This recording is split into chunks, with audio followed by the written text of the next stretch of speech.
Welcome back to our YouTube channel MZ Stories. Guys, next episode के लिए like का target 200 है।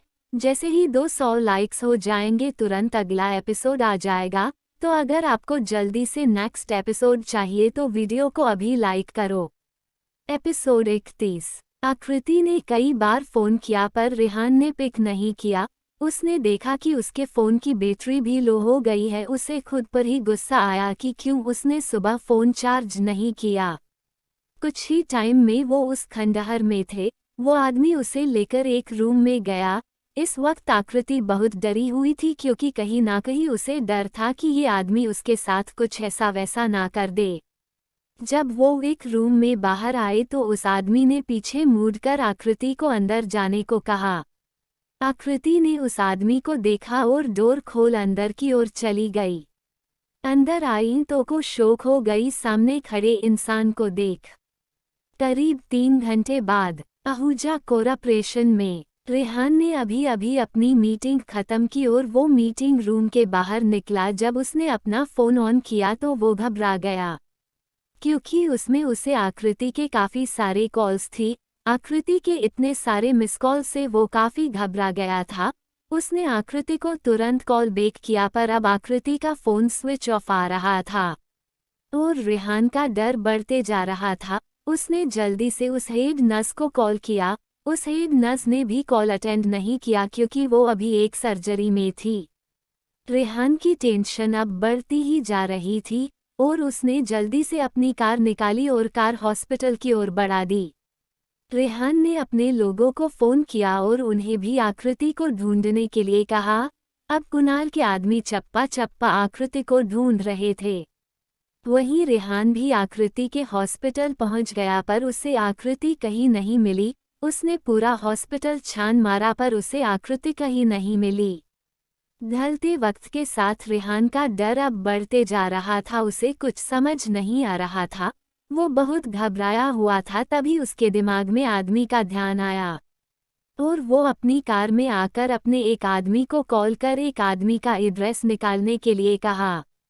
कुछ ही देर में रेहान को मैसेज आया जिस पर एक एड्रेस था। रेहान ने अपनी कार उस एड्रेस के लिए घुमाई। कुछ ही देर में वो सिंघानिया मेंशन के बाहर था। वहीं जब को मैन एंट्रेंस गया तो उसे एक गार्ड ने रोक लिया। रेहान ने उसे एक मुक्का दिया और अंदर की ओर चला गया। जब वो अंदर गया तो उसने देखा कि एक बच्ची नीचे खेल रही है। उसके साथ एक मेड थी जो उसे खिला रही थी। रेहान ने उसकी ओर देख के कहा, आदित्य सिंघानिया कहाँ है? वहीं जब मेड ने देखा कि एक आदमी जिसकी आगे लाल हो गई है वो काफ़ी गुस्से में है और वो उनके बॉस का नाम भी ऐसे ले रहा है जैसे उसे जान से ही मार डालेगा। वो मेड रेहान से काफ़ी डर गई और उसने फर्स्ट फ्लोर पर बने एक कमरे की ओर हाथों से इशारा किया। उसकी आवाज़ रेहान को देख निकल ही नहीं रही थी। वहीं जब रेहान को रूम पता चला तो वो गुस्से में उस रूम की ओर बढ़ा। दरवाज़ा आधा खुला था। वो जब दरवाजे की ओर पहुंचा तो उसने आकृति की आवाज़ सुनी जो कह रही थी, डोंट वरी आदित्य, रेहान को नहीं पता चलेगा। वहीं रेहान ने जब सुना तो उसका गुस्सा 7वें आसमान पर था। उसने एक जोरदार लात दरवाजे पर मारी और अंदर आ गया। अंदर आकर जब उसने आकृति को देखा जो आदित्य से बात कर रही थी तो उसका गुस्सा अपने चरम सीमा पर था। वहीं आदित्य और आकृति ने जब डोर की इतनी जोर की आवाज़ सुनी तो उसे बहुत बड़ा धक्का लगा। वो कुछ भी बोलने को हालत में नहीं थी। उसे समझ नहीं आ रहा था कि आखिर वो बोले तो बोले क्या, क्योंकि रेहान कब से उसे ही घूर रहा था। आकृति कुछ कहती उससे पहले आदित्य उसके सामने आ गया और जैसे ही कुछ बोलने को हुआ रेहान ने उसकी कॉलर पकड़ी और उसे साइड कर आकृति के पास गया। उसे देख आकृति ने कहा, रेहान वो। उसने इतना ही कहा था कि रेहान ने उसकी कलाई पकड़ी और उसे लगभग खींचते हुए ले जाने लगा। आदित्य जैसे ही आगे बढ़ के रेहान को रोकने को हुआ आकृति ने उसे इशारे में न कहा तो आदित्य ने भी कुछ नहीं कहा। रेहान उसे सिंघानिया मेंशन से बाहर लाया और आगे की सीट पर गुस्से में धकेला और उसके धकेलने से आकृति के हाथ में लग गई और उसके मुंह से आह निकल गई। कुणाल ने जब सुना तो वो जल्दी कार में बैठा और आकृति को ठीक कर सीट बेल्ट लगा दिया। आकृति को लगा था कि रेहान उसकी चोट देख कुछ तो करेगा, पर रेहान का टेम्परेचर इस वक्त हाई था, जिस वजह से उसने आकृति को इग्नोर किया। आकृति पूरे रास्ते कुछ नहीं बोली, क्योंकि वो रेहान को जानती थी कि वो कुछ भी बोलेगी तो रेहान उस पर गुस्सा ही करेगा। रेहान अभी काफी तेज कार चला रहा था, उसे आकृति पर बहुत गुस्सा आ रहा था। अब तक वो चुप था क्योंकि वो आकृति से बेइंतहा मोहब्बत करता था। अगर किसी और ने उसे धोखा दिया होता तो अभी तक वो जिंदा नहीं रहता। ये तो आकृति थी जो अब तक जिंदा थी। कुछ ही टाइम में वो रेहान के विला में चले जाते हैं। रेहान कार रोकता है और आकृति को पकड़ वापस उसे लगभग खींचते हुए अंदर लेकर जाता है। वहाँ काम कर रही सभी मेड हैरानी से रेहान और आकृति को देख रही होती है। मयंक अभी तक घर नहीं आया था, वो आज अपने दोस्त के घर ही रुकने वाला था स्टडी के लिए, जिसकी जानकारी उसने रेहान को कॉल कर दी थी। रेहान लिविंग रूम में आकर सभी मेड की ओर देखता है। सभी मेड उसका इशारा समझ जाती है और सभी वहां से रफ्फू चक्कर हो जाती है। वहीं रेहान आकृति को सीधे फर्श पर गिरा देता है। एपिसोड 32। रेहान के इस तरह फर्श पर धकेलने से आकृति सीधे फर्श पर गिर जाती है और उसके हाथों के बल गिरने से उसके हाथ में दर्द होता है, पर फिर भी वो रेहान को कुछ नहीं कहती। रेहान उसके पास आकर अपने पंजों के बल बैठता है और उसके जबड़ को जोर से पकड़कर बोलता है, तुम्हारी हिम्मत भी कैसे हुई उस आदमी के पास जाने की। रेहान का सवाल सुन आकृति कोई जवाब नहीं देती, जिस वजह से रेहान का गुस्सा बढ़ जाता है। रेहान जैसे ही आकृति का हाथ पकड़ अपने करीब खींचता है, आकृति जोर से आह करती है। रेहान जब देखता है कि उसने इतनी जोर से भी नहीं खींचा था, तभी वो देखता है कि आकृति के हाथ लाल हो गया है और हॉकी स्वेलिन भी है। आकृति की आंखों से सिर्फ आंसू बह रहे थे। रेहान को गुस्सा तो बहुत आया था, पर आकृति का दर्द उसके गुस्से के आगे कुछ भी नहीं था। रेहान ने आकृति को अपनी गोद में उठाया और उसे कमरे में लेकर गया। रेहान आकृति को लेकर सीधे बेड पर गया और उसे वहां बिठाकर वो फर्स्ट एड बॉक्स ढूंढने लगा। उसे जैसे ही फर्स्ट एड बॉक्स मिला वो आकृति के पास आया और उसके बगल में बैठ उसको ऑइलमेंट लगाकर उसके हाथ पर पट्टी बांध दी। रेहान ने देखा कि आकृति ने अभी भी सैंडल पहन रखी है, फिर वो नीचे झुका और आकृति की सैंडल उतार दी और उस बेड पर आराम से बिठाया। आकृति तो कब से बस रेहान को ही देख रही थी। उसे अब एक बात तो अच्छे से समझ आ गई थी कि रेहान भले ही कितने भी गुस्से में हो, पर वो अपनी आकृति को दर्द में देख नहीं सकता था। इसलिए तो वो आकृति पर कुछ टाइम पहले इतना गुस्सा दिखा रहा था मानो जैसे अभी आकृति को मार डालेगा, पर जैसे ही उसने आकृति के हाथ में बंदी चोट देखी उसका सारा गुस्सा तो पल भर में शांत हो गया। रेहान ऐसा सिर्फ आकृति के लिए ही था। फिर रेहान उठकर बाहर गया और एक मेड को आकृति के लिए सूप लाने को कहा और उसे पीला भी देने को कहा और खुद स्टडी रूम की ओर बढ़ गया। वहीं कुछ देर बाद एक मेड रेहान के स्टडी रूम के बाहर आई और नोक किया। रेहान ने उसे अंदर आने दिया। वो मेड जब अंदर आई तो उसने कहा, बॉस वो मेम ने सूप पीने से मना कर दिया। रेहान ने जब मेड की बात सुनी तो उसने कहा, ठीक है तुम दूसरा सूप बनाकर लाओ, मैं लेकर जाता हूँ।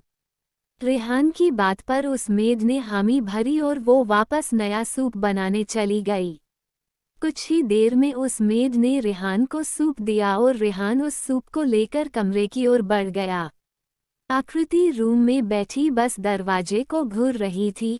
उसे पता था कि रेहान ही सूप लेकर आएगा। जब रेहान अंदर आया तो आकृति ने अपनी नजरें उससे फर ली, पर रेहान को कोई फर्क नहीं पड़ा क्योंकि उसे अभी भी आकृति पर बहुत गुस्सा आ रहा था। रेहान आकृति के पास गया और उसे बेड से टिकाकर बिठाया और बाउल में से एक चम्मच सूप उसकी ओर बढ़ा दिया। आकृति ने अपना मुंह दूसरी ओर फेर लिया। उसका ऐसे करने से रेहान को बहुत गुस्सा आया। उसने मन में कहा, ये लड़की एक भी मौका नहीं छोड़ती मुझे गुस्सा दिलाने का। रेहान ने थोड़ा गुस्से से कहा, देखो आकृति, मेरे पेशेंस का टेस्ट लेना बंद करो, समझी। आकृति ने उसकी बात सुनी और उसकी आंखों से आंसू आने लगे। रेहान ने जब देखा तो बाउल साइड में रखा और आकृति के आंसू पोंछे और वापस एक चम्मच उसकी ओर बढ़ाया। आकृति ने भी चुपचाप पी लिया। ऐसे एक एक कर रेहान ने उसे पूरा सूप पिलाया और फिर टिश्यू से उसके मुंह साफ किया और बाउल साइड में रखकर जाने के लिए उठा। आकृति ने जल्दी से रेहान का हाथ पकड़ लिया, पर शायद उसने थोड़ी जल्दबाजी कर दी जिस वजह से उसके जिस हाथ में भी चोट लगी थी उसी हाथ से उसने रेहान के हाथों को पकड़ा। पर कुछ ही पल में उसे हाथ में जोरों का पेन हुआ और उसके मुंह से एक आह निकल गई। रेहान ने जैसे ही आकृति की आह सुनी तो वो काफी घबरा गया और उसने जल्दी से मुड़ा और आकृति के हाथ को अपने हाथ में लेकर फूंक मारने लगा। फिर उसने गुस्से में आकृति से कहा, आकृति, क्या तुम्हारा दिमाग खराब है? तुम्हें इस हाथ में चोट लगी है और तुमने इसी हाथों को यूज किया। रेहान का गुस्सा सुन आकृति ने अपनी नजरें झुकाए कहा, वो मैं नहीं चाहती थी कि तुम मुझसे दूर रहो। रेहान ने जब उसकी बात सुनी तो उसे आकृति पर बहुत प्यार आया और अचानक से उसे आदित्य और उसका एक ही कमरे में रहना और बात करना याद आया। जहाँ कुछ देर पहले प्यार था वही अब गुस्सा दिखने लगा। उसने आकृति को टोंट मारते हुए कहा, क्यों तुम्हें मेरा साथ चाहिए वो है ना आदित्य? देखो आकृति, तुम अच्छे से जानती हो मेरे गुस्से को। आकृति ने जब उसकी बात सुनी तो उसे बहुत दुख हुआ। उसने अपने मन में कहा, आई एम सॉरी रेहान, पर मैं तुम्हें सच नहीं बता सकती क्योंकि ये किसी की जिंदगी का सवाल है, पर हाँ जैसे ही सब ठीक हो जाएगा मैं तुम्हें सब सच बताऊंगी। आकृति थोड़ा आगे बढ़ी और रेहान को कस कर गले लगा लिया। भले ही उसने कुछ कहा नहीं था पर रेहान को उसका इस तरह गले लगाना बहुत सुकून दे रहा था। एपिसोड 33। रेहान उसके इस तरह गले लगाने से चौंक गया क्योंकि वो नहीं जानता था कि आकृति को क्या हुआ है। रेहान, मुझे पता है कि तुम गुस्सा हो पर प्लीज अपनी आकृति पर ट्रस्ट करो, मैं तुम्हें कोई धोखा नहीं दे रही। आकृति ने रेहान के गले लगे हुए कहा। तो रेहान ने कहा, चलो फिर ठीक है, तो बताओ कि तुम उस आदित्य के घर क्यों गई थी?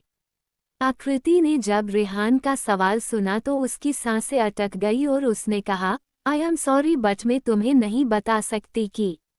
आकृति की बात काटते हुए रेहान ने कहा, तो फिर ठीक है, अब मैं भी तुमसे तभी बात करूंगा जब तुम सच सच बताओगी। और रेहान वहां से उठकर चला गया। उसके जाते ही आकृति के हाथों से आंसू मोती की तरह टप टप बहने लगे। उसने कहा, सॉरी रेहान, पर अभी मेरा तुम्हें कुछ ना बताना सही है क्योंकि सच का पता तो मैं लगा कर ही रहूंगी। वहीं रेहान गुस्से में बाहर आया और किसी को फोन लगाया और उधर से कॉल उठते ही कहा, अभी की अभी मेरी मीटिंग फिक्स करो, मैं लंदन आ रहा हूँ। और इतना कहकर वो कार में बैठकर एयरपोर्ट के लिए निकल गया। उसके साथ राघव भी जा रहा था। पर रेहान ने आकृति की सेफ्टी के लिए कुछ बॉडीगार्ड्स छोड़ रखे थे जो उसकी छुपकर सेफ्टी करते थे। दिल्ली में विराट और अहाना अब भी अपने फ्रेंड्स के साथ ही रहते थे क्योंकि अहाना उसके साथ वापस मुंबई नहीं जा रही थी। विराट कोई जबरदस्ती नहीं करना चाहता था। वो अहाना को समझता था और उसे जानता था कि अहाना जल्दी किसी को अपना नहीं बनाती और जब बनाती है तो उसका साथ कभी नहीं छोड़ती। इस वजह से विराट रुका हुआ था।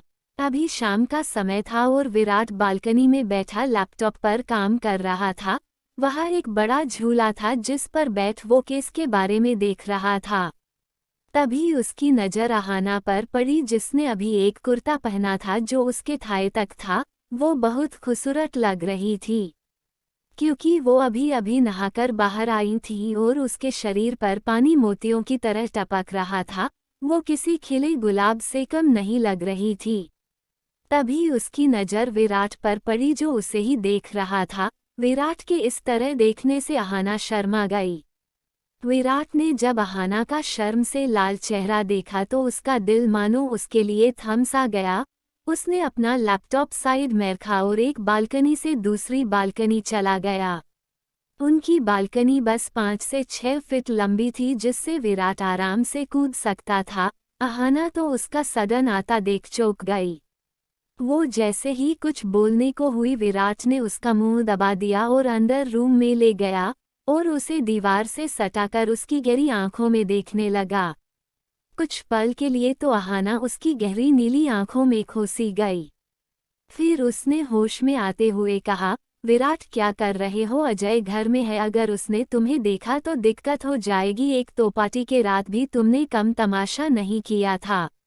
विराट ने अहाना के कानों में कहा, मुझे बेवकूफ़ मत बनाओ। अजय और रवि एक साथ काम करते हैं और आज वो बेंगलो गए हैं मीटिंग के लिए। अहाना ने मन में कहा, मैं भी ना थोड़ा ढंग का झूठ तो बोलती। फिर अहाना ने जैसे ही कुछ कहने को हुई, विराट ने उसके होठ पर अपने होठ रख दिए और उसे सॉफ्टली किस करने लगा। धीरे धीरे उसके हाथ अहाना के टॉप के अंदर जाने लगे। अहाना ने उसे खुद से दूर धकेला और कहा, विराट क्या कर रहे हो? पागल तो नहीं हो गए?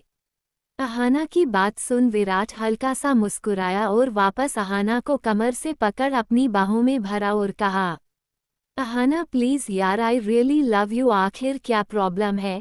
देखो उस रात जो भी हुआ उसमें ना तुम्हारी गलती थी और न ही मेरी। अहाना ने जब सुना तो उसने विराट के चेहरे को अपनी हाथों में भरा और कहा, देखो विराट, आई नो उस रात तुमने कुछ भी जानबूझकर नहीं किया। मुझे सब याद है। मुझे बस थोड़ा टाइम चाहिए क्योंकि मैं अभी उस कंडीशन में नहीं हूँ। मैंने कभी तुम्हें उस नज़र से नहीं देखा। प्लीज़ बुरा मत मानना, पर मैं चाहती हूँ कि तुम मुझे समझो। विराट ने जब सुना तो कहा, मैं जानता हूँ कि तुम्हें टाइम चाहिए। मुंबई में शाम हो गई थी पर रेहान अभी तक घर नहीं आया तो उसने रेहान को कॉल किया और रेहान का फ़ोन स्विच ऑफ बता रहा था। फिर उसने राघव को कॉल किया पर राघव का भी फ़ोन स्विच ऑफ था। आकृति को बहुत टेंशन हो रही थी इसलिए उसने रेहान के ऑफिस में कॉल किया तो उसे पता चला रेहान मीटिंग के सिलसिले में लंदन गया है। आकृति को बहुत बुरा लगा कि रेहान उससे इतना गुस्से में था कि आकृति को बताया भी नहीं। आकृति की आंखों से एक बूंद आंसू टपका और उसने दुखी सा चेहरा बनाया और लिविंग में पड़े सोफे पर बैठ गई। तभी उसके हाथ रिमोट पर गए। उसने जैसे ही टीवी ऑन की तो एक न्यूज चलने लगी। आज लंदन जाने वाली एक फ्लाइट में बॉम्ब ब्लास्ट हो गए, कोई नहीं बचा। ये एक आतंकवादी हमला था। यात्री कर रहे हर पैसेंजर की मौत हो गई है। आकृति ने कहा, आज रेहान भी तो लंदन गए थे। एपिसोड 34। आकृति का पूरा शरीर मानो ठंडा पड़ गया हो। उसने जल्दी से कार की ली और खुद कार ड्राइव की और कार जल्दी एयरपोर्ट की ओर बढ़ा दी। आकृति कार काफी फास्ट चला रही थी। 1 घंटे का रास्ता उसने बस 30 मिनट में ही पूरा कर लिया। जैसे ही वो एयरपोर्ट पहुंची उसने कार वैसे ही छोड़ दी और अंदर की ओर भागी, पर पुलिस वालों ने उसे अंदर जाने नहीं दिया जिस वजह से आकृति वहीं बैठे बैठे रोने लगी। तभी उसके कंधे पर किसी का हाथ महसूस हुआ। जब आकृति ने पीछे मुड़कर देखा तो उसने पाया कि पीछे उसका रेहान खड़ा है, वो भी सही सलामत। आकृति उठी और रेहान के चेहरे को पागलों की तरह चूमने लगी और रेहान उसकी ऐसी हरकत पर शौक था। कुछ देर बाद आकृति उसके सीने से जा लगी और कहा, रेहान पता है मैं कितना डर गई थी जब मुझे पता चला कि तुम्हारा प्लान में बॉम्ब ब्लास्ट हुआ है, पर तुम तो चले गए थे ना। आकृति की बात सुन रेहान ने कहा, वो हाँ, मुझे मेरे ऑफिस से अर्जेंट कॉल आया। यहाँ पर एक बहुत बड़ी प्रॉब्लम हो गई है, इस वजह से मैंने जाना कैंसल कर दिया। आकृति को समझ आ रहा था कि रेहान उसे असल बात नहीं बताना चाहता। उसने भी ज्यादा कुछ नहीं पूछा और फिर वो रेहान की कार में जा बैठे। आकृति ने अब भी रेहान का हाथ मजबूती से थाम रखा था। रेहान उसका डर महसूस कर सकता था। रेहान ने अपना सिर पीछे टिका लिया और सोचने लगा। 1 घंटे पहले रेहान अनाउंसमेंट का वेट कर रहा था और राघव उससे दूर बैठा किसी से बात कर रहा था। तभी रेहान के पास एक लड़की आकर बैठी। रेहान ने एक नज़र उसको देखा, फिर उसने वापस अपना ध्यान मैगजीन पढ़ने में लगा दिया। पर वो लड़की धीरे से रेहान के करीब आई और कहा, मिस्टर आहूजा आप प्लीज इस प्लेन से मत जाइए। रेहान ने उसकी बात सुनी और उसकी ओर मुड़ने ही वाला था कि को लड़की फौरन बोली, देखिए मिस्टर आहूजा, यहाँ जगह जगह लोग फैले हुए हैं, आप मैगजीन पढ़ने का नाटक कीजिए। यहाँ एक ग्रुप आया हुआ है और मेरी जिम्मेदारी है कि मैं आपकी जान बचाना। रेहान ने उस लड़की को देखा जिसने ब्लैक कपड़े पहने थे, उसने एक टोपी और मास्क पहने रखा था। रेहान ने उसे देखा और कहा, अगर यहाँ ब्लास्ट होने वाला है तो तुम पुलिस के पास जाओ। रेहान की बात सुन उस लड़की ने अपनी पॉकेट से एक आईडी निकाली और रेहान को दिखाई और कहा, सर मैं एक अंडरकवर एजेंट हूँ, हम बॉम्ब ब्लास्ट नहीं रोक सकते और हमने पूरा प्लान कर लिया है, हम उन लोगों को रंगे हाथ पकड़ने वाले हैं, पर हमें आपकी सिक्योरिटी के ऑर्डर ऊपर से मिले हैं, आशा करती हूँ आप कोऑपरेट करेंगे। रेहान को उसकी बात झूठ नहीं लगी और उसे समझ नहीं आया कि उसे कोई बचाना चाहता है। वो वापस मुड़कर पूछ पाता, तब तक वो लड़की वहां से गायब थी। रेहान ने थोड़ी देर सोचा और उसने ना जाने का प्लान किया। कुछ आधे घंटे बाद सब दूर अनाउंसमेंट हुई कि प्लेन में बॉम्ब ब्लास्ट हुआ है और उसने कुछ लोग मारे गए हैं। रेहान ने एक गहरी सांस ली, उसने सोचा अच्छा हुआ जो मैंने उस लड़की पर भरोसा किया। फ्लैशबैक एंड पर सेंट टाइम। रेहान ने ध्यान से देखा कि आकृति अब तक सो चुकी है। रेहान ने उसे अपनी बाहों में लिया और उसके मासूम से चेहरे को देखने लगा। कुछ ही देर में घर भी आ गया और फिर रेहान आकृति को गोद में लिए हुए ही अंदर आया और सीधे अपने बेडरूम में चला गया। रेहान ने आकृति को बेड पर आराम से लेटाया और ब्लैंकेट ओढ़कर बाहर चला गया।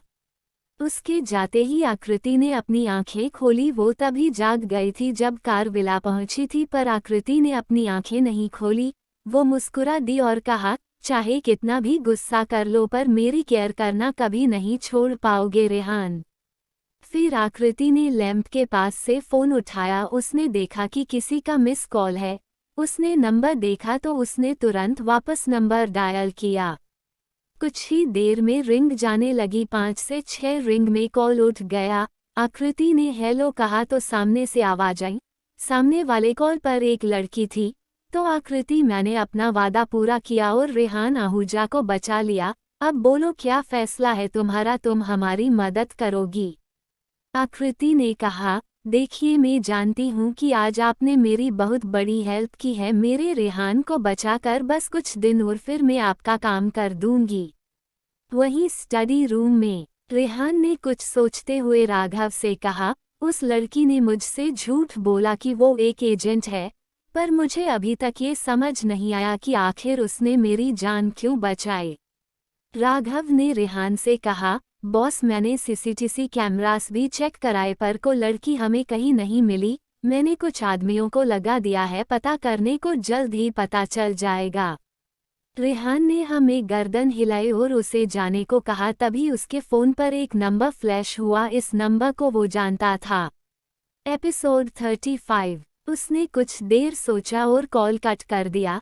तभी उसे एक मैसेज आया। उस मैसेज को पढ़ के रेहान के माथे पर पसीने की बूंदें तैर गई और वो भागकर बाहर की ओर निकला। वो जल्दी से कार में बैठा और कार रोड की तरफ बढ़ा दी। कुछ ही देर में कार सिटी हॉस्पिटल के बाहर रुकी। रेहान दौड़ते हुए अंदर गया और रिसेप्शन पर जाकर पूछा, मिस आहूजा क्या आप बता सकती है कि वो किस वार्ड में है? उस रिसेप्शनिस्ट ने रेहान को देखा और रूम नंबर बताया। रेहान वहां भाग कर गया और उसने देखा कि उसके डेड वार्ड के बाहर थे। रेहान उनके पास गया और कहा, डेड मोम कैसी है? उसके डेड ने उसे देखा और निराशा में गर्दन हिला दी।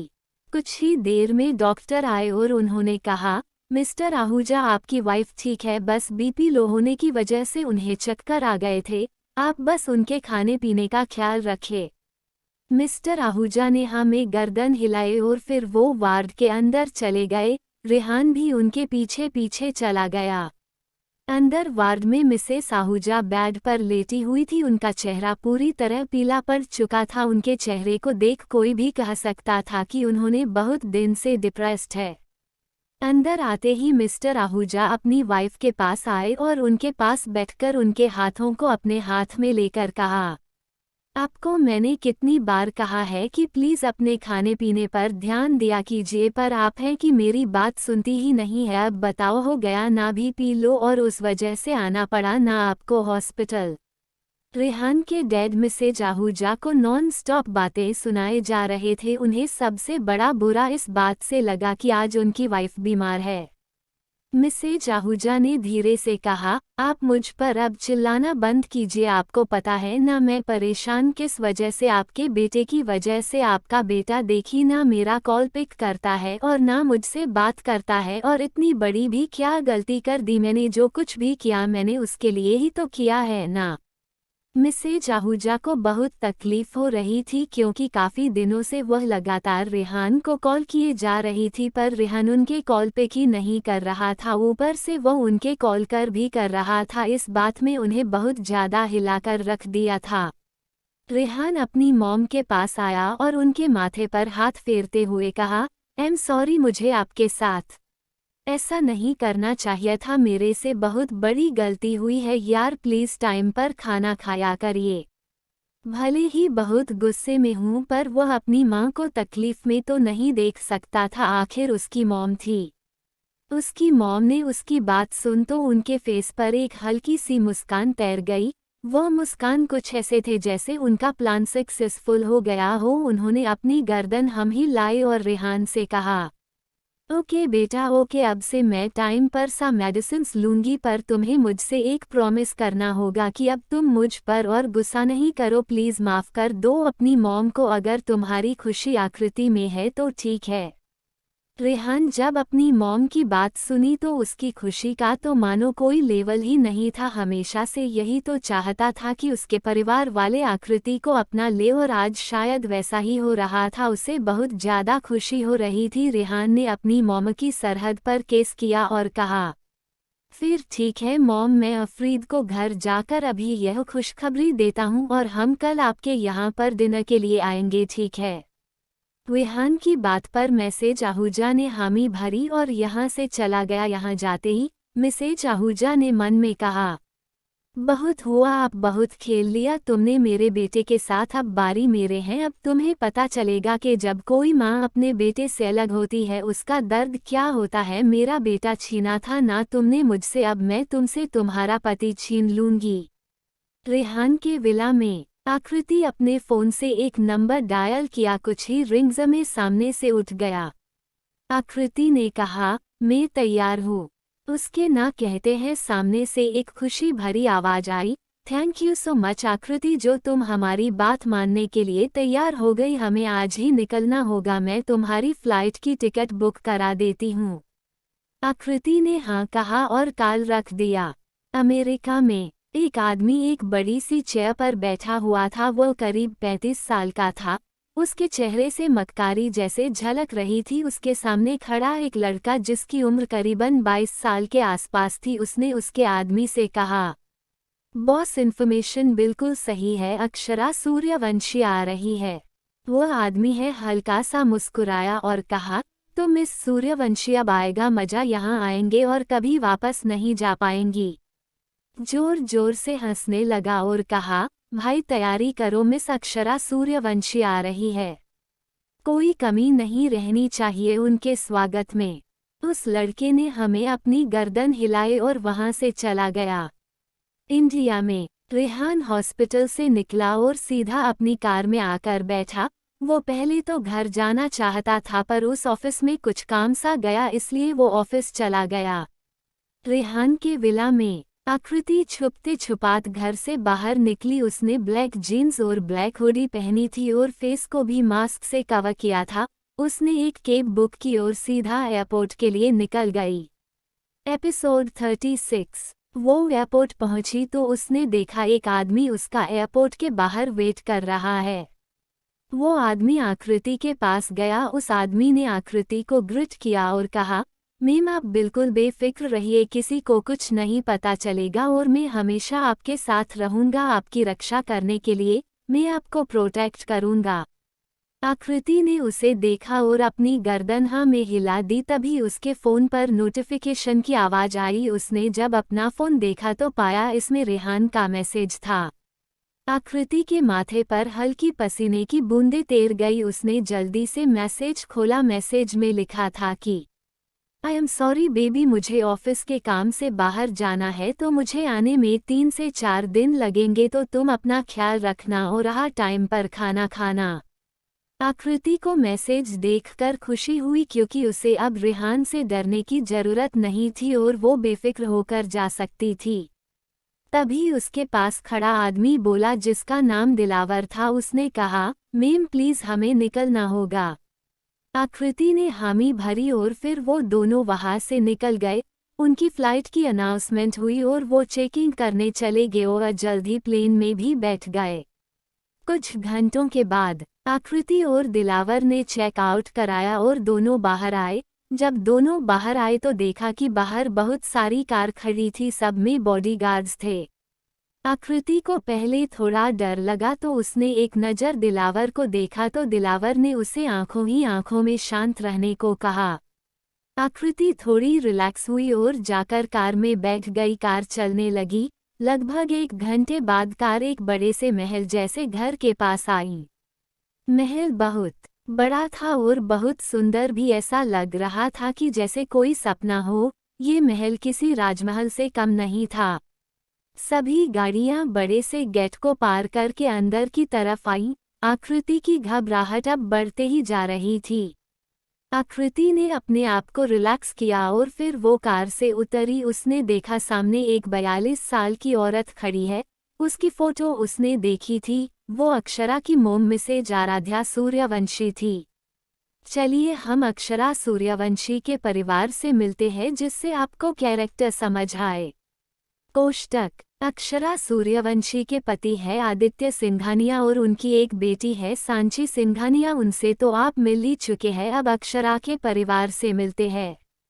घर के सबसे बड़े दादाजी मिस्टर अर्नव सूर्यवंशी, उनकी पत्नी मिसेज शकुंतला सूर्यवंशी, उनके 3 बेटे हैं। एक बड़ा बेटा और 2 ट्विन्स बेटे हैं। सबसे बड़े बेटे का नाम है विजय सूर्यवंशी और इनकी वाइफ आराध्या सूर्यवंशी। इनकी एक बेटी है अक्षरा। अर्नव सूर्यवंशी के 2 जुड़वा बेटे में पहले बेटा जिसका नाम है संजय सूर्यवंशी, इनकी पत्नी का नाम है अंजलि सूर्यवंशी। इनका एक बेटा और एक बेटी है। बेटे का नाम अधिराज सूर्यवंशी है और बेटी प्रांजल सूर्यवंशी। ये दोनों डॉक्टर है। वहीं अर्नव के तीसरे बेटे सौरभ सूर्यवंशी, इनकी वाइफ है रंगोली सूर्यवंशी। इनके 2 बेटे और एक बेटी है। 2 बेटे में से बड़े बेटे का नाम रणवीर है और छोटे बेटे का नाम संजय है। ये दोनों अपने दादाजी के बिजनेस में हेल्प करते हैं। इनकी बेटी का नाम अवनी सूर्यवंशी है जो कि एक फैशन डिजाइनर है। यहाँ पर इंट्रोडक्शन खत्म और कहानी स्टार्ट। आकृति ने अपने आप को रिलैक्स किया और फिर वो कार से उतरी। उसने देखा सामने एक 42 साल की औरत खड़ी है। उसकी फोटो उसने देखी थी। वो अक्षरा की मोम मिसेज आराध्या सूर्यवंशी थी। उनके आसपास 2 अक्षरा की चाची भी थी जो अक्षरा को ही देख रही थी। आराध्या जी आगे आई और अक्षरा की आरती उतारी और उसे अंदर लेकर आई और अक्षरा को सोफे पर बैठने को कहा। अंजलि और रंगोली भी जाकर अक्षरा के पास बैठ गई। आकृति को ये सब बहुत ऑकवर्ड लग रहा था। वहीं आराध्या जी अपनी बैठी को बस देखे ही जा रही थी। आकृति को अब थोड़ी घबराहट होने लगी। उसने उन तीनों के बोलने से पहले ही कहा, माँ वो मैं बहुत थक गई ही, मैं रेस्ट करके शाम को बात करती हूँ। आराध्या जी ने प्यार से आकृति आई मीन अक्षरा बनी हुई आकृति का सर सहलाया और कहा, हाँ बेटा जाओ, शाम को बात करते हैं, सब आ जाएंगे शाम तक। आकृति जल्दी से उठी और ऊपर की तरफ चली गई क्योंकि उसे पता था कि अक्षरा का रूम कौन सा है। आकृति जल्दी से ऊपर गई और अपना रूम ओपन किया और जल्दी से अंदर चली गई और जल्दी से डोर बंद करके डोर से टेक लगाए अपनी उखड़ती सांसों को शांत करने लगी। तभी उसका फोन बज पड़ा। ये फोन रेहान का था। आकृति ने जल्दी से रेहान का फोन उठा लिया और हेलो कहा। रेहान ने कहा, बेबी तुम ठीक हो ना? आकृति रेहान के सवाल से चौंक गई पर फिर भी उसने खुद को नॉर्मल किया और कहा, मैं ठीक हूँ रेहान, तुम कैसे हो और तुम्हारा काम खत्म हुआ? आकृति ने पूछा तो रेहान ने कहा, आई एम सॉरी बेबी, पर यहाँ शायद कुछ और टाइम लगेगा, वो डील में थोड़ी प्रॉब्लम हो गई है, पर आई विल मैनेज। आकृति ने एक राहत की सांस ली और कहा, रेहान आई मिस यू, मैं तुम्हें आज पहली बार इतना मिस कर रही हूँ। रेहान ने जब सुना तो उसे बहुत अच्छा लगा, क्योंकि वो भी तो आकृति को इतना मिस कर रहा था। उसने कहा, डोंट वरी, मैं जल्दी है आऊँगा, तुम अपना और मयंक का ख्याल रखना, और अगर कोई भी ज़रूरत पड़े तो कॉल करना। ओक। आकृति ने हाँ कहा और तुरंत कॉल रख दिया, और तभी दरवाजे पर नोक हुआ, जिससे आकृति डर गई। एपिसोड 37। अब तक हमने देखा कि आकृति रेहान से बात करती है और फिर कॉल रख देती है, तभी उसका डोर फिर नोक होता है और वो डरते डरते डोर ओपन करने जाती है, और जब वो डोर ओपन करती है तो डोर पर अक्षरा की मोम आराध्या सूर्यवंशी खड़ी होती है। आकृति को ऐसा घबराया देख अक्षरा की मोम आराध्या काफी घबरा जाती है। वो आकृति के सिर पर हाथ रखती है और कहती है, अक्षरा क्या हुआ, तुम इतना घबरा क्यों रही हो? आकृति अपने फेस की घबराहट छुपाती है और कहती है, नो मोम, ऐसा कुछ नहीं है, आप बताओ क्या हुआ, कुछ काम है क्या? अपनी बेटी को नॉर्मल देख आराध्या जी को बहुत खुशी होती है और वो कहती है, अरे नहीं बेटा, वो मैं ये बताने आई थी कि आज हमें एक पार्टी में जाना है, तो तुम रेडी हो जाना। आकृति हमें अपना सिर हिलाती है तो आराध्या जी प्यार से उसके सिर पर हाथ फेरती है और कहती है, ओ कब मैं चलती हूँ, तुम आराम करो, शाम को रेडी रहना। और आराध्या जी वहां से चली जाती है। उनके जाते ही आकृति डोर बंद कर देती है और बेड पर बैठ जाती है। ओह गॉड, ये कितना मुश्किल है, एक तो ये अक्षरा दी की फैमिली इतनी बड़ी है कि मैं कभी कभी कंफ्यूज्ड हो जाती हूँ। फिर आकृति बेड पर लेट गई और अपने फ़ोन में रेहान की फ़ोटो देख उसे किस किया और कहा, सॉरी रेहान, अगर मेरी मजबूरी नहीं होती तो मैं कभी तुमसे झूठ नहीं बोलती। ऐसे ही रेहान का फ़ोटो देखते देखते आकृति को नींद आ गई। उसकी नींद तब खुली जब उसके दरवाजे पर वापस नोक हुआ। आकृति कसम साते हुए उठी और उसने एक नज़र घड़ी पर डाली जिस पर शाम के 6 बज रहे थे। आकृति जल्दी दरवाजे पर गई और डोर ओपन किया तो देखा सामने उसकी मोम खड़ी थी, अक्षरा की मोम। आकृति को नींद में देख आराध्या जी ने उसके सिर को सहलाया और कहा, अक्षरा बेटा प्लीज़ जल्दी से रेडी हो जाओ, हमें निकलना है, सब वहाँ चले गए हैं, बस तुम और मैं बची हो, जल्दी रेडी हो जाओ, मुझे नीचे लिविंग रूम में मिलो। आकृति ने अपनी गर्दन हाँ में हिलाई तो आराध्या जी हल्का सा मुस्कुराए और वहां से चली गई। आकृति ने भी डोर बंद किया और अंदर आकर अपने सूटकेस से एक ब्लू कलर की साड़ी निकाली, क्योंकि अक्षरा ज़्यादातर साड़ियाँ ही पहनती है और आकृति को भी साड़ियाँ पहनना बिल्कुल नहीं आता था। रेहान से जब आकृति की शादी हुई थी, पर रेहान ने कपड़ों को लेकर कभी आकृति को फोर्स नहीं किया और वैसे भी आकृति को साड़ी पहनना पसंद नहीं था, क्योंकि वो साड़ी में अनकंफर्टेबल होती थी। पर अब उसके पास कोई ऑप्शन नहीं था, वो किसी की हेल्प भी नहीं ले सकती थी, वैसे उसे साड़ी पहनना आता तो था। आकृति ने ब्लू कलर की साड़ी पहनी और उसके साथ थोड़ी बहुत ज्वेलरी भी पहनी। उसने अपने बालों को खुले छोड़ा था। आकृति ने ब्लू कलर की ही मैचिंग चूड़ियां पहनी, वो हल्का मेकअप किया, वो आज बेहद खूबसूरत लग रही थी। आकृति जल्दी से नीचे आई, उसने देखा कि उसकी मोम आराध्या जी तैयार होकर नीचे बैठी थी। आकृति उनके पास आई और कहा, माँ चले। आकृति की बात सुन आराध्या जी ने आकृति को एक नज़र देखा पर अपनी नजरें न हटा पाए। आराध्या जी ने अपनी आंखों से काजल निकाला और आकृति के कान के पीछे लगा के कहा, किसी की नज़र ना लगे, मेरी गुड़िया को बहुत खूबसूरत लग रही है। आकृति को लगा कि और बात होगी तो कहीं वो पकड़ी ना जाए, इसलिए उसने जल्दी से कहा, मोम क्या हम चले, मुझे बाकी सबसे भी मिलना है। आकृति की बात सुन आराध्या जी ने कहा, अरे हमें भूल गई, चलो चलते हैं। फिर दोनों घर के बाहर आए और दोनों कार में बैठ पार्टी वेन्यू पर निकल गए। पार्टी में आराध्या जी और आकृति जैसे ही पार्टी में एंटर हुए तो आराध्या जी को उनकी एक दोस्त मिल गई और दोनों अपनी बातों में लग गए।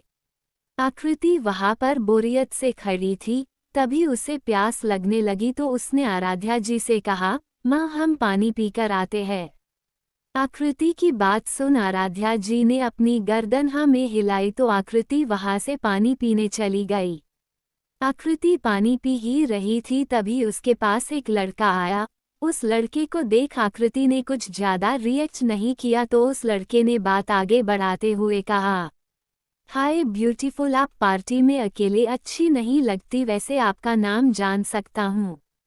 आकृति ने गुस्से से उस लड़के को घुरा और दूसरे साइड जाने लगी। तभी वो लड़का उसके दूसरे साइड आया और कहा, ओहो आप तो नाराज हो गई, वैसे आपको बता दूं मैंने जब से आपको देखा है मैं आपकी खूबसूरती का दीवाना हो गया हूँ, क्या आप मेरी गर्लफ्रेंड बनोगी? आकृति उस लड़के से अब इरिटेट हो रही थी इसलिए उसने कहा, देखिए भाई साहब मैं ऑलरेडी शादीशुदा हूँ और शायद आप मेरे पति को नहीं जानते, उन्हें अगर पता चला तो आप कल का सूरज नहीं देख पाएंगे। वो लड़का पहले तो थोड़ा घबरा गया पर फिर उसने कहा, क्या बकवास है, आप शादीशुदा है, कौन है आपका पति, कौन है? वैसे आप मुझे नहीं जानती, मैं भी बहुत अमीर हूँ, अमेरिका में टॉप 10 में आता हूँ। आकृति ने एक नज़र उस लड़के को देखा, उसे उस लड़के पर हंसी आ रही थी। उसने कुछ सोचा और कहा, मेरे पति मिस्टर आदित्य सिंघानिया है, आप तो जानते ही होंगे उन्हें। आकृति के मुंह से आदित्य सिंघानिया का नाम सुन तो जैसे उस लड़के की हालत ही खराब हो गई, क्योंकि आदित्य सिंघानिया को कौन नहीं जानता था, वो अमेरिका के बिजनेस का किंग था। आकृति ने मन में कहा, आई एम सॉरी रेहान, मैं आपका नाम नहीं ले पाए। एपिसोड 38। तभी आकृति का फोन बज उठा। जब उसने नाम देखा तो उसके चेहरे पर परेशानी झलकने लगी। ये कॉल रेहान का था। आकृति ने जब देखा तो उसे बहुत ज्यादा डर लगने लगा। वो जल्दी से और निकली। उसने एक गार्डन को देखा जहां पर कोई नजर नहीं आ रहा था। आकृति गार्डन की ओर गई और उसने रेहान का कॉल पिक किया। आकृति ने कहा, हेलो रेहान, कैसे हो? दूसरी तरफ से रेहान की थोड़ी गुस्से वाली आवाज आई, आकृति तुम कहाँ हो? आकृति ने जब रेहान की गुस्से भरी आवाज सुनी तो उसे रेहान का डर लगने लगा, पर फिर भी उसने खुद को नॉर्मल किया और 2 से 3 गहरी सांसें ली और नॉर्मली कहा, रेहान मैं कहाँ होगी, अभी मैं घर पर हूँ। रेहान जो आकृति के पीछे खड़ा उसकी बात सुन रहा था। रेहान का गुस्सा अब आउट ऑफ कंट्रोल हो गया, क्योंकि जब आकृति उस लड़के से बात कर रही थी तभी रेहान ने उसे देख लिया था और उन दोनों की बातें भी सुन ली थी। उसे सबसे ज्यादा गुस्सा इस बात को था कि जब उस लड़के को आकृति ने अपने हस्बैंड का नाम बताया तो वो रेहान नहीं आदित्य सिंघानिया था। एक तो पहले ही आकृति उसे उस आदित्य के घर पर मिली और अब यहाँ वो भी आदित्य की वाइफ बन। रेहान गुस्से से आकृति के पास आया और उसका हाथ पीछे पीठ पर मरोड़ते हुए उसके कान के पास कहा, तो तुम आदित्य की वाइफ हो और मैं कौन हूँ? हाँ। पहले तो आकृति को जिसने ऐसे पकड़ा उस पर बहुत गुस्सा आया और दर्द भी हुआ, पर रेहान की आवाज सुन आकृति के हाथ पैर ठंडे पड़ गए। उसने आकृति के हाथों को मजबूती से और पीछे मुड़ा। आकृति की एक दर्द भरी आह निकली, पर रेहान के गुस्से में कोई फर्क नहीं पड़ा। रेहान की बात सुन आकृति के रोगट खड़े हो गए। रेहान ने जब देखा कि आकृति कुछ नहीं बोल रही, उसने आकृति को लगभग खींचते हुए पार्किंग तक ले गया और उसने आकृति को फ्रंट सीट पर बिठाया और खुद ड्राइविंग सीट पर बैठ गया। आकृति ने कुछ भी नहीं कहा क्योंकि उसे रेहान से बहुत ज्यादा डर लगता था, खासकर उसके गुस्से से, पर रेहान को आकृति की खामोशी खल रही थी। उसने स्टेयर पर जोर से हाथ दे मारा और कार अपने विला के ओर बढ़ा दी। रेहान का यहाँ पर एक शानदार विला था। जब भी रेहान बिजनेस के सिलसिले में आता तो यही रुकता था। आधे घंटे के करीब रेहान का विला आया। उसने कार रोकी और कार से उतर गया और आकृति को भी खिंच के अंदर अपने रूम की तरफ ले गया। आकृति की सांसें अब उखड़ने लगी थी। रेहान का गुस्सा बढ़ते जा रहा था। रेहान आकृति को रूम में लेकर आया और बेड पर धकेल दिया। आकृति सीधा बेड पर जा गिरी। रेहान गुस्से में कमरे में इधर से उधर घूमने लगा। आकृति बेड से उठी और रेहान के पास आई, पर उसके पास आते ही रेहान ने गुस्से में आकृति को दूर धकेल दिया। आकृति की दोबारा हिम्मत नहीं हुई रेहान के पास जाने की। आकृति को बहुत रोना आ रहा था, उसके आंखों से आंसू निकल रहे थे। रेहान ने देखा कि आकृति रो रही है तो उसका गुस्सा और बढ़ गया।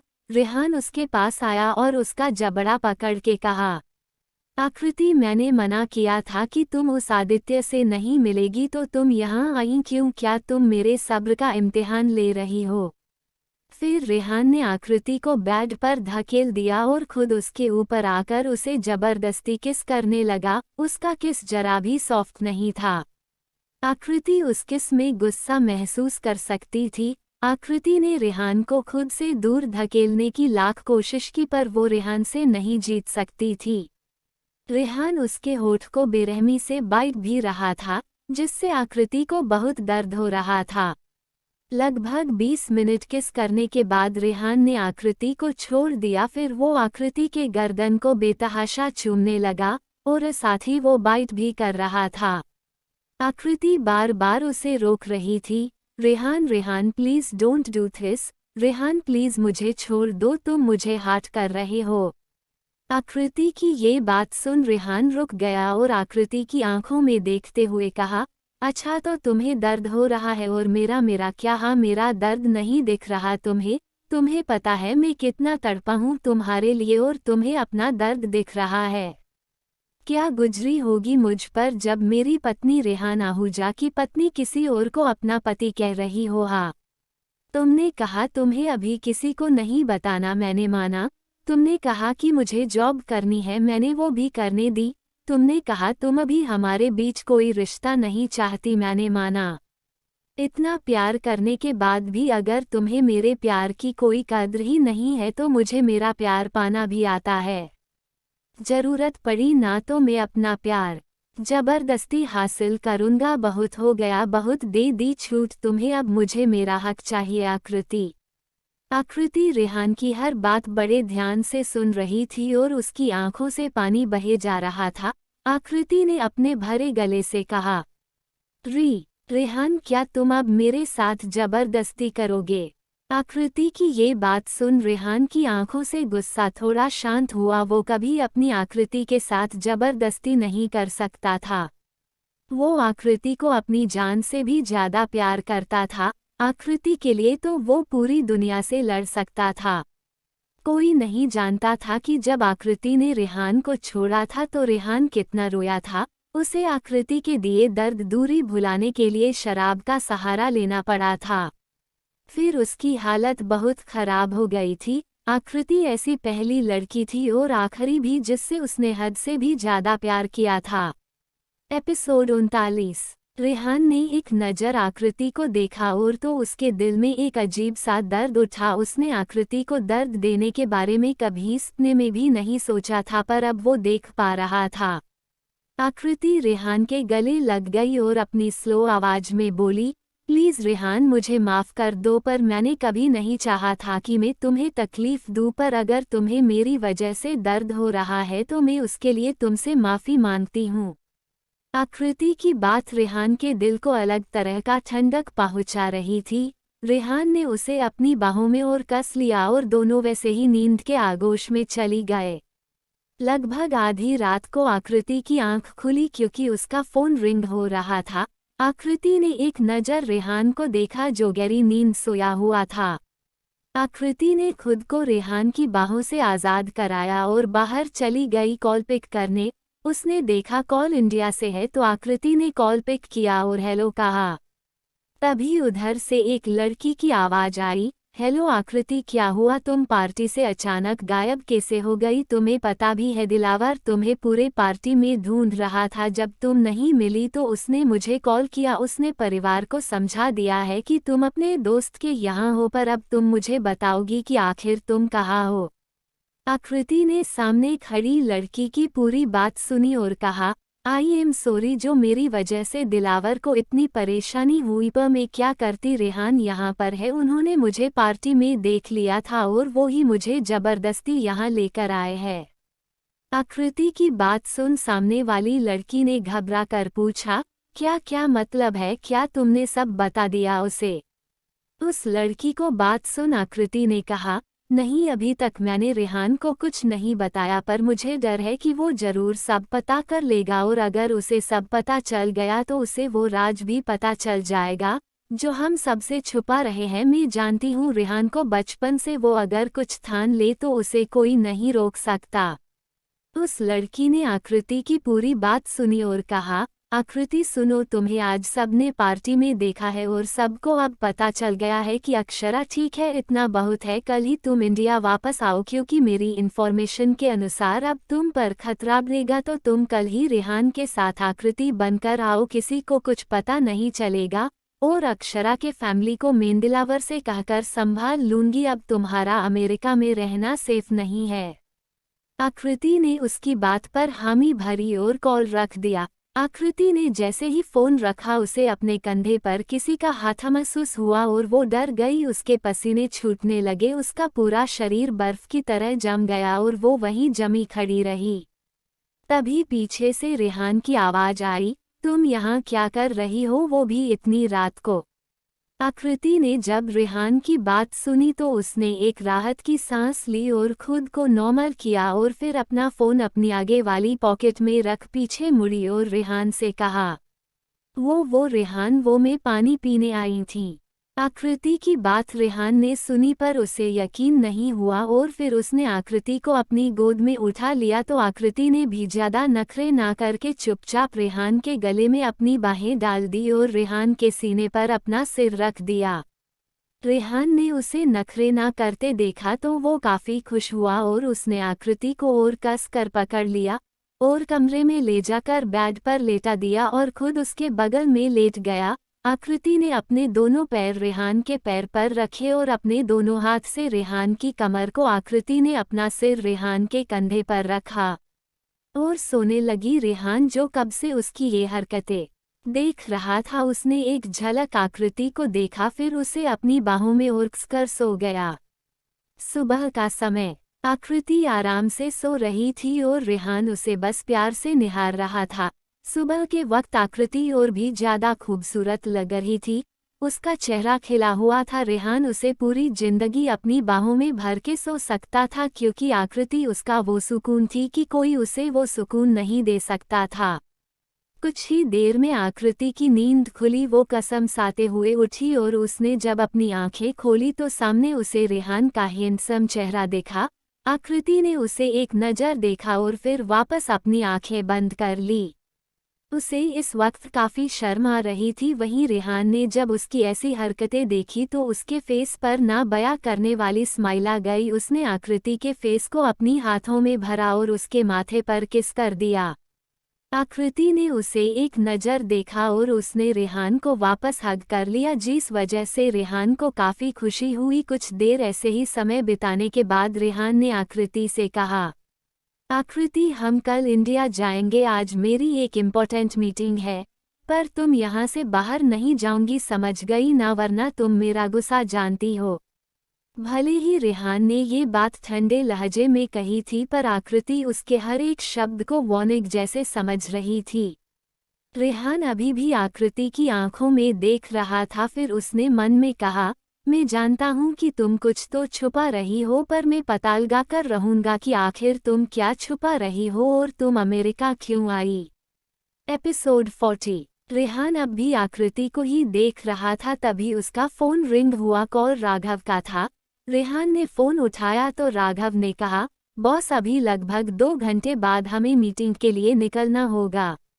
रेहान ने कहा, ठीक है, तुम 1 घंटे में वहीं ऑफिस में मिलो। इतना कहकर रेहान ने फोन रख दिया। फिर उसने आकृति को देखा और उसके गालों पर किस किया। रेहान जैसे ही उठने को हुआ, आकृति ने उसका हाथ पकड़ लिया। रेहान ने उसे सवालिया नजरों से देखा तो आकृति ने मासूम सी शक्ल बनाकर कहा, रेहान प्लीज, क्या मैं शॉपिंग पर जा सकती हूँ, मुझे कुछ सामान लेना है। रेहान ने पहले तो उसे घूरा, फिर उसने लाचरगी से खुद से कहा, ये लड़की जानबूझकर ऐसी इनोसेंट सी शक्ल बना रही है ताकि मैं इसे मना ना कर सकूं। फिर रेहान ने आकृति को देखा और थोड़े कड़क लहजे में कहा, हाँ तुम जा सकती है, पर तुम्हारे साथ गार्ड्स होंगे, अब बोलो जाना है। आकृति रेहान की परेशानी समझ सकती थी, इसलिए उसने अपनी गर्दन हाँ में हिला दी। रेहान मुस्कुराया और उसने आकृति के होठ को हल्के से चूमा और फिर उठकर वॉशरूम में चला गया। आकृति भी जल्दी से उठी और वो जल्दी नीचे किचन में आई और रेहान के लिए नाश्ता बनाने लगी। लगभग 20 मिनट में रेहान रेडी हो गया और जैसे ही वो कमरे में आया उसे आकृति कहीं नहीं दिखी। रेहान जल्दी से रेडी हुआ, उसने आज एक ब्लू 3-पीस सूट पहना और अपने बालों को जेल से सेट किए और जल्दी से नीचे आया। नीचे आते ही उसे आकृति दिखी, उसको देखते ही रेहान वहीं थम सा गया। आकृति ने एक ऑफ शोल्डर का टॉप, ब्लैक टॉप और ब्लैक शॉर्ट्स पहने थे। उसके पूरे बालों को उसने एक क्लिप से बांध रखा था, पर बालों की 2 लटें उसके गालों को चूम रही थी। इस वक्त आकृति ने कोई मेकअप नहीं किया था, पर फिर भी वो बहुत खिली हुई लग रही थी। रेहान आकृति के पास गया और पीछे से ही उसे हग कर उसके कंधे पर अपना चीन टिकाकर खड़ा हो गया। आकृति ने भी कुछ नहीं कहा, वो रेहान के लिए सैंडविच बना रही थी। उसने रेहान के मुंह तरफ एक ककड़ी का टुकड़ा आया तो रेहान ने उसे खा लिया। फिर रेहान उसे वैसे ही खड़ा रहा, आकृति ने भी कुछ नहीं कहा। कुछ ही देर में नाश्ता रेडी हुआ तो आकृति ने नाश्ता रेहान की ओर दिया और कहा, इसे डाइनिंग टेबल पर लेकर जाओ, मैं तब तक तुम्हारे लिए काफ़ी लेकर आती हूँ। रेहान ने उससे वो प्लेट्स लिन और बाहर की ओर आ गया। आकृति भी उसके लिए काफ़ी और खुद के लिए चाय ले आई, फिर दोनों ने साथ बैठकर नाश्ता करने लगे। आकृति ने अपने दोनों हाथ गाल पर रख लिए और टेबल पर अपनी कोहनी टिका दी और रेहान को देखने लगी। देखती भी क्यों ना, रेहान था भी कितना हैंडसम। रेहान ने देखा कि आकृति उसे कब से देखे जा रही है तो उसे मन ही मन बहुत खुशी हुई, पर उसने चेहरे पर नहीं आने दी। फिर उसने आकृति को एक आईब्रो उठाकर कहा, क्या हुआ, क्यों घूर रही हो? आकृति उसकी इस बात से ज़ेप गई और उसने कुछ नहीं कहा तो रेहान ने भी कुछ नहीं कहा। उसने अपना नाश्ता ख़त्म किया हुआ खड़ा हो गया और बाहर की ओर बढ़ गया। आकृति ने जब उसे ऐसे जाते देखा तो उसे कुछ खाली सा महसूस हुआ। उसने अपनी नज़रें नीचे कर ली, तभी किसी ने उसके सिर पर हाथ फेरा तो आकृति ने अपनी गर्दन उठाकर देखा तो सामने रेहान था। रेहान ने उसके होठ को हल्के से चूमा और टेबल पर क्रेडिट कार्ड रखकर कहा, तुम्हें जो लेना है वो ले लेना। फिर वो वहां से चला गया। आकृति उसे जाते हुए देखती रह गई, तभी उसने अपने हाथों से अपने होठ को हल्के से छुआ और उसके फेस पर एक बड़ी सी स्माइल आ गई। वहीं रेहान के भी होठ पर स्माइल थी, पर जैसे हो वो बाहर आया उसका चेहरा कठोर हो गया। उसने अपने सामने 10 गार्ड्स को देखा और स्ट्रिक्टली कहा, तुम 5 छुपकर आकृति की सेफ्टी करोगे और तुम 5 आकृति का साया बनकर रहोगे। अगर उसे कुछ भी हुआ तो मैं तुम में से किसी को नहीं छोड़ूंगा। सभी गार्ड्स रेहान की बात सुन घबरा गए और सब ने एक साथ यस बॉस कहा तो रेहान वहां से चला गया। अंदर आकृति ने अपनी चाय खत्म की और थोड़ा सैंडविच खाकर ऊपर चली गई। उसने सोचा क्यों ना थोड़ी देर और आराम किया जाए, फिर वो थोड़ा और सो गई। कुछ घंटे की नींद के बाद आकृति उठी और बेड पर बैठ गई। उसने टाइम देखा, अभी 12 बज रहे थे। फिर उसने जल्दी से अपना फ़ोन देखा जिसमें चार्जिंग बिल्कुल ही नहीं थी। उसने अपना फ़ोन चार्जिंग पर रखा और वॉशरूम में चली गई।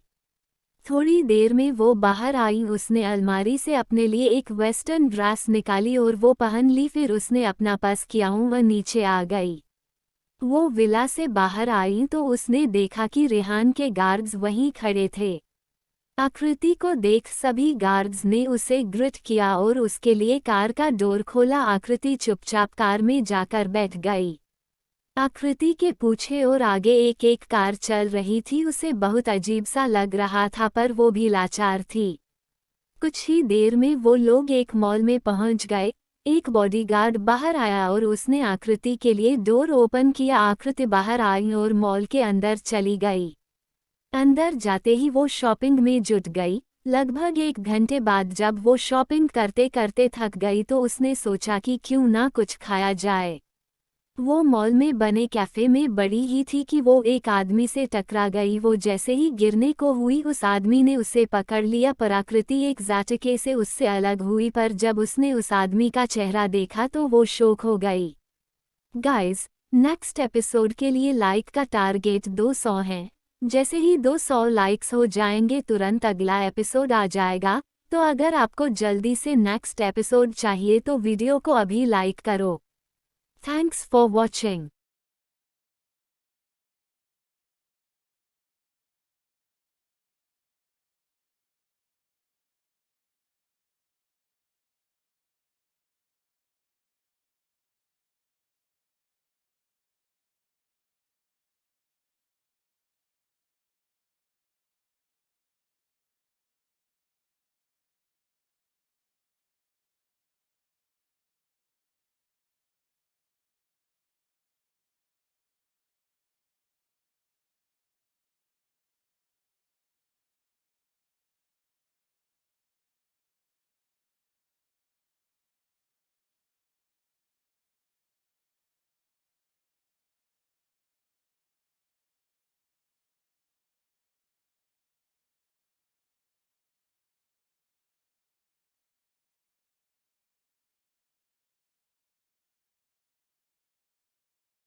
Subscribe MZ Stories for more amazing stories.